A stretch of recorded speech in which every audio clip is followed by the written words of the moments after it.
So I finally took part in my very first pop-up. Yay! Um, it was on January 31st, which was a Saturday, and it was in summer and at a smaller venue, so that was perfect. Um, so I had never been there before. I think it was actually the very first event.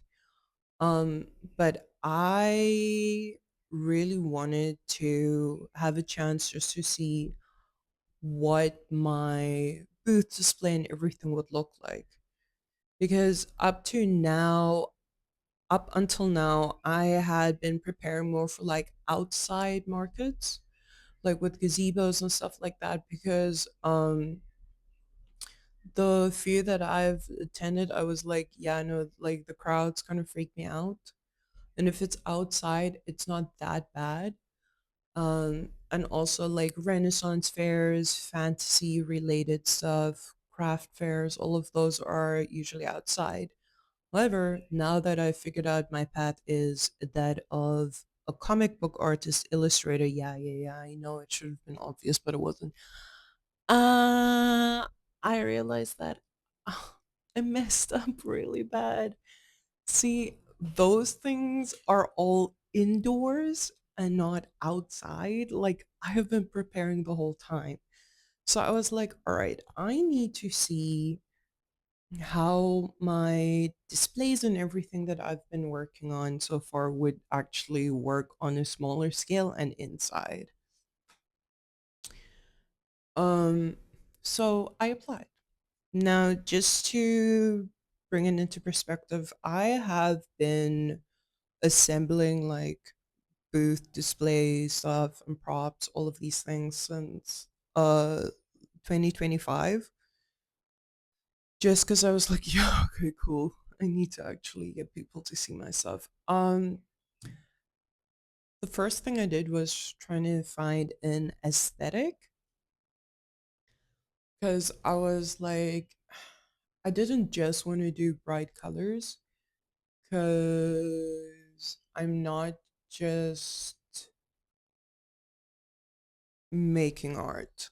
I wanted to build more of like a scene in a way because Fist Bump the Sky is essentially a world building project. There are stories and characters, places, events, all of these in a specific world. It's not just um like everything's related to each other.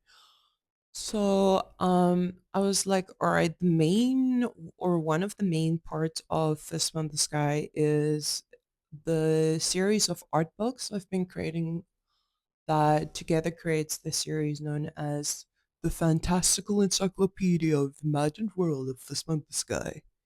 Yeah, try saying that fast. Um, so I was like, all right, let's do like an archaeologist, but fantasy world. So like imagine Indiana Jones, that fantasy. That's what I was preparing for the whole time. And outside, it makes sense because you can actually have your entire little thingy. But for indoor events, I was like, okay, what am I going to do now?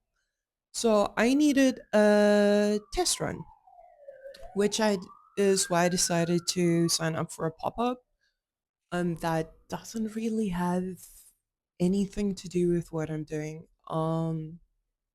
I could already tell from the photos it was mostly for musicians, which is like big part of why I wanted to go because South Africa has some amazing musicians. Um, like facts, not biased facts. Um, and it was also more for like streetwear. So I was like, "Ah, okay, like streetwear is visual. And some of the photos did show people who did like more art stuff. So I was like, yeah, okay, cool, maybe. So I applied. I asked my younger brothers slash friend to go with me. and we went to Woodstock. So Woodstock is great. Because even though it's a kind of dodgy area, like in the day it's fine depending on where you go, kind of. But it's also like one of the biggest, or it's like the art hub in Cape Town. And it's also like close to, it's pretty central, so if I did like lose anything or forgot anything at home, I could like just come back quickly and get that. So I was like, all right, cool, that's fine. So um I was like, okay, cool, we how are we gonna get the stuff there quickly without people stealing anything? And then we got there and like it was still factory, but it was the cutest little alleyway ever. And there were so much colors everywhere. I was like, yes. And then we went upstairs. I was not expecting stairs. Uh like what? Um so I was thinking like, all right, so they said they'd provide a table and two chairs. I thought they would be providing a small table because again, I'd never attended their events before. I think yeah, I think it was the first one. And so I thought it would be like a small table with shelves at the back. It wasn't. It was like a full on table and they gave everybody an orange tablecloth.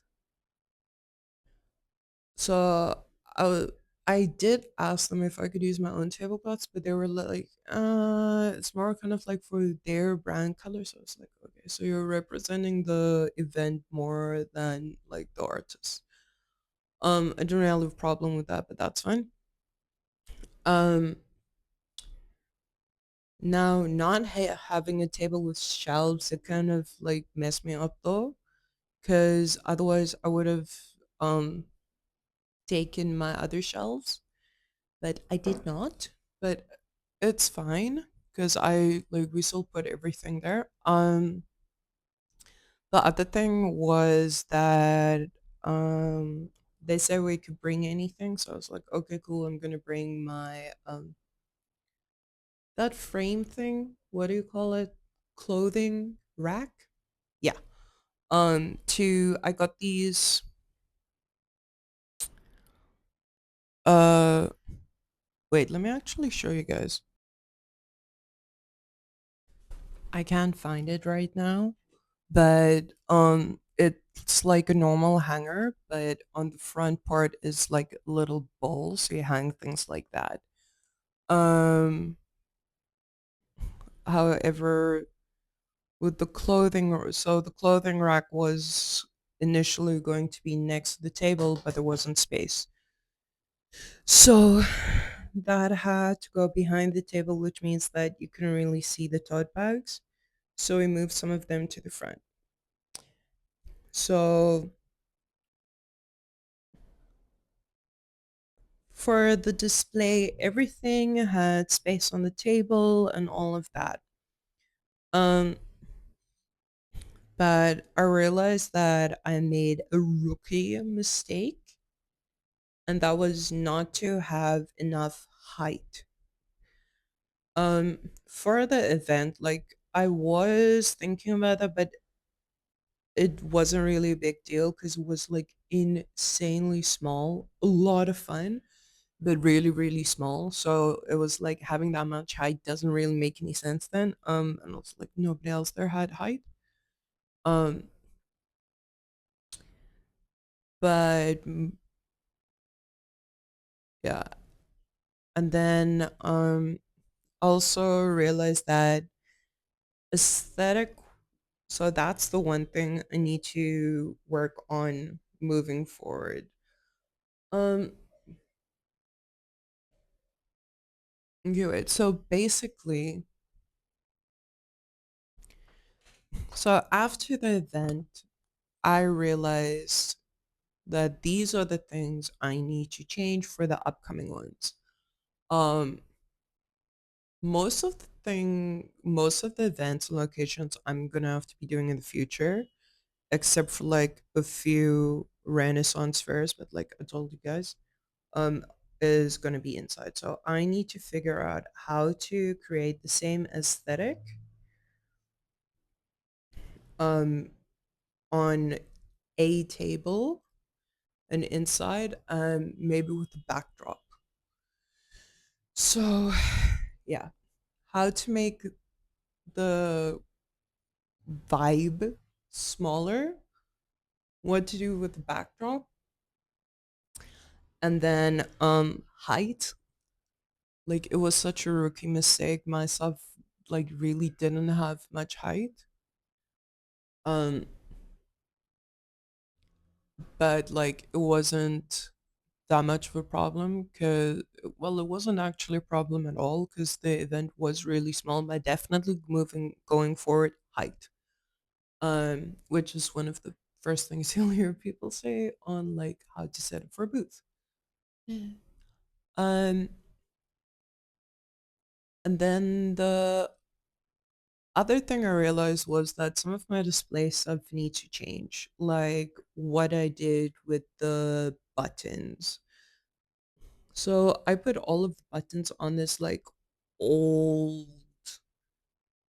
medieval looking plate I found, but I'm either gonna have to put them in like this other bag case thing that I have, or just have fewer buttons on display at the same time. Just because if you just like, I put each of the buttons I made in a little plastic thing just for protection. Uh, I might remove them later. But another, like, I think my biggest problem is, or not problem, hurdle that I need to overcome for future market events is introducing newcomers to the fantasy world of Fistmon the Sky. Again, it is a world building project. Like fantasy, Fistbomb the Sky is not a way of life. Like it sounds. It is a very specific world I created.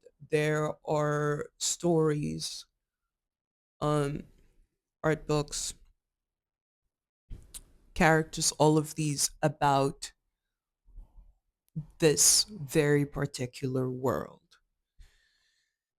Um, however, not every like people who haven't read the stories need to know what it is. So that's also so moving forward I need to find ways maybe with like less or fewer like character focused merchandise and more like world stuff. And I'll another thing I did was I decided to make a FAQ zine. Just because there were so many questions that people had, like what is for spam this guy, all these things, and like having a ton of words provided to you is like overwhelming to most people, and like the way my brain is miswired, I can't like speak for that long without going like, and that's kind of weird for most people, I think. um yeah, I'm pretty sure it's weird for them, and also it just makes me really tired. So yeah, I decided to make a FAQ zine. But on the note, on the of like the whole people thing. So I realized that if you're in a crowd of um people, like an ocean of people, that's overwhelming as hell. But if you're actually vending, like you're participating, you're not just visiting, you're automatically like out of it because the crowd's walking in front of you, right? Which is already like yay barrier. And then there is a physical thing between you and the people, whether that is your display,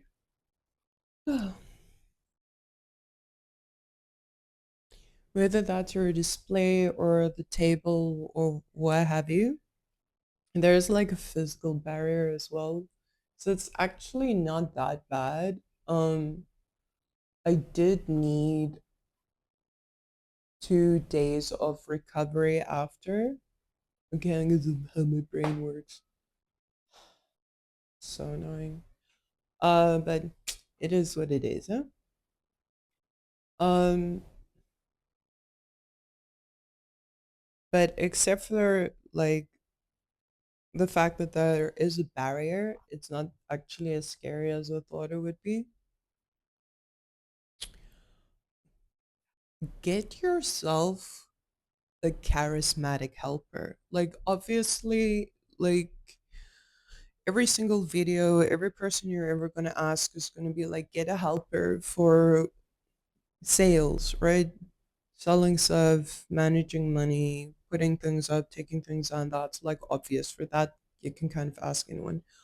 Um, but getting somebody who's charismatic, especially if you get drained easily from like crowds and sounds and smells and just the general stuff, then having a charismatic person absolutely helps because it just um helps with the whole people flow. Like especially for me, I find my voice very annoying, and I think other people might as well. Let me know. And it is difficult for me to like show facial expressions. Like for me, I think I'm like making massive facial expressions, and then when I look at photos or when people talk to me or if I look in the mirror, I realize that um yeah, no, my face like hardly even moved. Yeah, sorry I'm playing with my hair so much, by the way. It's still like wet at the back, and I don't know how to like get it dry. Uh, so yeah, let me show you guys the FAQ zine. Yeah, this is the FAQ zine. Isn't it cute? It was the first zine I made in like ever, actually. Yeah, this is my very first zine. Um, I made these are little stickers I use to look like buttons. So I don't have any buttons and strings and stuff like that lying around. Like I very much only have my art supplies. But I was like, yeah, you know what? Scenes are about that. So yeah. So I added these questions about author, can I join, why the name, just based off a couple of questions. And then I made it like this. This is sugar paper. And I had so much fun making this. Um, so yeah, why the name, about the author, this part I kind of skipped. Put the map in there as well. And then kind of marketing, but like how can they become part of the fantasy world, like with the stories, um, the art, the merchandise, like how that helps them into the world essentially. And then where next? Um, and then just like some of my life plans, like markets, Taiwan, book launch, Thailand, yeah.